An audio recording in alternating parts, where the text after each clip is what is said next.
Bonjour à tous et bienvenue sur Accélération Maximale pour le deuxième épisode d'Hack de vitesse. Hack de vitesse est une rubrique qui détaille un exercice en particulier qui vous permettra soit directement, soit indirectement d'augmenter votre vitesse.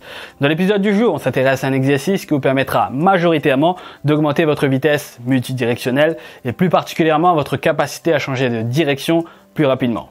Si ça vous intéresse, ça se passe dans la suite de la vidéo. C'est parti!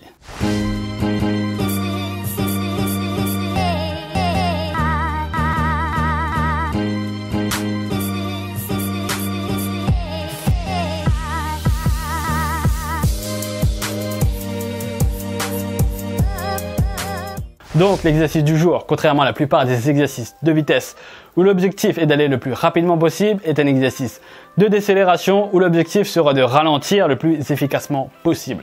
C'est-à-dire ralentir très rapidement tout en gardant un contrôle maximal de votre corps.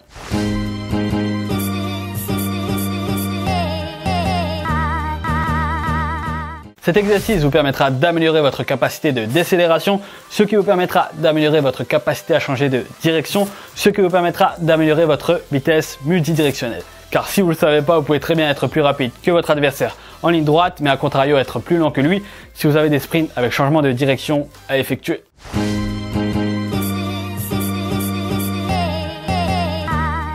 Comme j'ai dit précédemment, être le plus rapide en ligne droite ne veut pas dire être le plus rapide multidirectionnellement. En effet, la principale différence d'un point de vue athlétique entre un sprint avec changement de direction et un sprint sans changement de direction est l'impact de la décélération. Autrement dit, la qualité de votre ralentissement.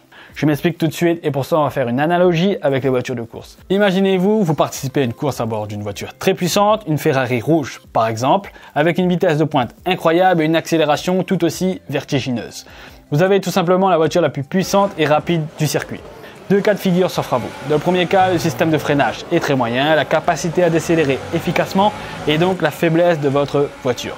Bien que vous distancez vos adversaires en ligne droite, à chaque changement de direction, c'est-à-dire à chaque virage, vous allez perdre du temps sur la concurrence. Car soit vous allez insuffisamment freiner, ce qui provoquera une mauvaise trajectoire de la voiture, ou bien vous allez freiner beaucoup trop tôt, ce qui permettra à vos adversaires de vous rattraper dans les virages. Conclusion, vous finissez bon dernier de la course. Dans le deuxième cas de figure, par contre, votre système de freinage est excellent. À chaque changement de direction, vous savez que vous pouvez freiner le plus tardivement possible, tout en gardant un contrôle optimal de la trajectoire de la voiture, ce qui vous permettra de ne pas perdre de temps sur vos adversaires et même d'en gagner. Conclusion, vous explosez tout le monde et vous finissez premier de la course. Si vous avez déjà conduit une voiture dans la réalité ou virtuellement, vous savez l'importance du freinage dans un changement de direction. Pour l'être humain, c'est exactement pareil. Si vous voulez améliorer votre vitesse multidirectionnelle, améliorer votre capacité à décélérer et faites de la décélération de sprint.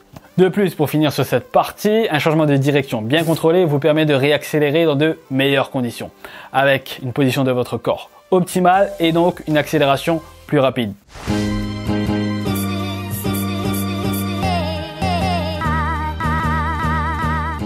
Bien évidemment, comme toujours, on s'échauffe bien avant de pratiquer sa séance de sport et de vitesse plus particulièrement. Pour l'exécution de l'exercice, vous avez besoin d'une distance de 10 mètres et de 3 points de repère idéalement. Pour ces points de repère, vous pouvez utiliser une ligne, un plot, une coupelle, une bouteille d'eau, tout ce que vous voulez.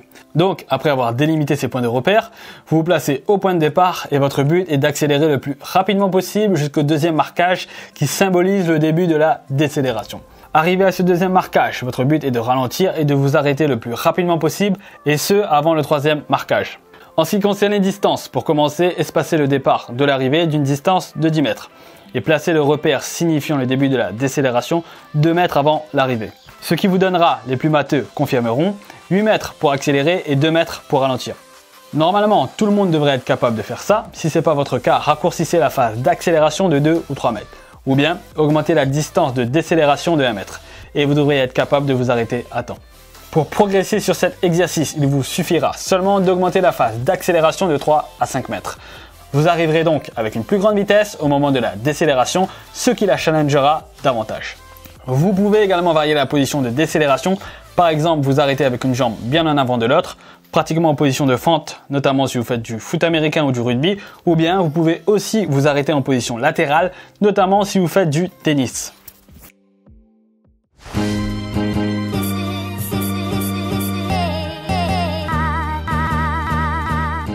Tout comme l'accélération, la décélération du sprint est une qualité athlétique qui se travaille pour être capable de l'améliorer et de changer de direction plus rapidement. Donc, faire des décélérations de sprint est une action qui fera de vous un meilleur athlète. Cela vous permettra d'être plus rapide sur un terrain ou sur un court, car la majorité des sprints se font d'une façon multidirectionnelle. Par contre, si vous êtes sprinter, vous l'aurez compris, l'intérêt est moindre, car votre objectif est de sprinter le plus rapidement possible en ligne droite. Comme d'habitude, si la vidéo vous a plu, likez-la, partagez-la, abonnez-vous si ce n'est pas encore fait. C'était Stéphane d'Accélération Maximale. Portez-vous bien, entraînez-vous bien, et on se revoit bientôt.